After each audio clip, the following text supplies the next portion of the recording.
story named The Forgotten Tunnel Beneath Kansas. It started as an innocent exploration. In the small town of Parsons, Kansas, there's a local legend about a sealed-off tunnel that runs beneath the old part of town, one supposedly built during Prohibition and later abandoned after several disappearances.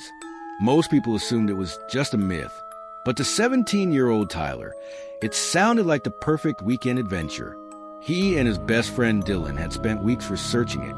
An old man at the library mentioned that the tunnel entrance was behind the boarded-up remains of the First Baptist Church, closed since 1973 after mysterious fire. One foggy Saturday evening, armed with flashlights, gloves, and an old crowbar, they approached the church ruins. The place looked like it had been frozen in time. Walls scorched black, pews splintered, and the air heavy with mildew. Behind the altar, under loose floorboard, they found it. A rusted trapdoor covered in chains and a decayed padlock. Dylan grinned. Told you it was real. They pried it open. The scent hit them first. Moist earth mixed with something older, sour, and coppery. They descended the creaky iron ladder, their light slicing through the darkness. The tunnel was narrower than expected, just wide enough for one person at a time. Mold grew along the brick walls, and old metal pipes clung to the ceiling.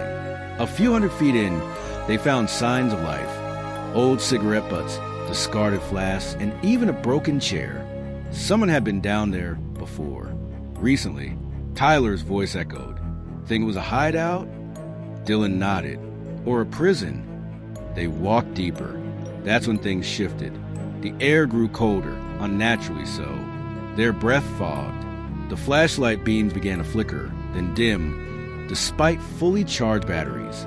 The silence became unbearable, broken only by their own footsteps and something else, a distant scraping. Tyler stopped. Did you hear that? Dylan raised a hand, listening. Scrape, drag, scrape.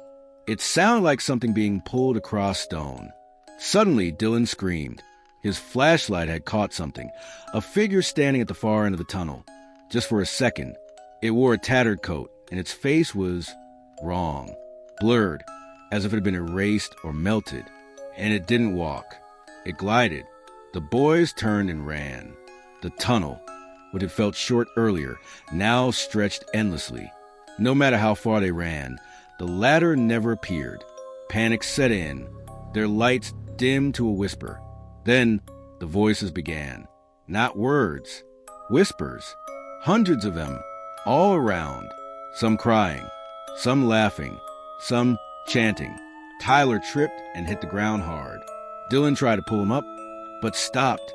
There on the wall, etched in what looked like dried blood, was writing, "Return what was taken."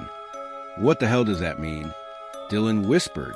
From the shadows behind them, the figure emerged again, closer this time, hands stretched out, fingers impossibly long, skin peeling in ribbons, and its eyes, black pits that pulled at their thoughts, memories, even their breath.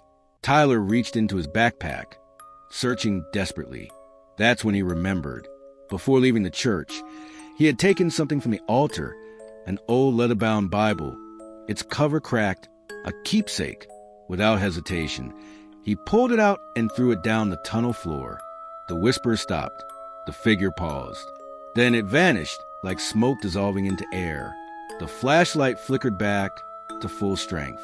The cold lifted, and in front of them, as if it had always been there, was the ladder. They climbed out in silence, not speaking until they were back in the fresh air of early morning. Tyler returned the Bible to the altar, exactly where it had been. He never entered that place again. But sometimes when he lies awake at night, he hears the whispers beneath the floorboards. And once, just once, he swears he saw that faceless figure watching from across the street, unmoving, silently waiting.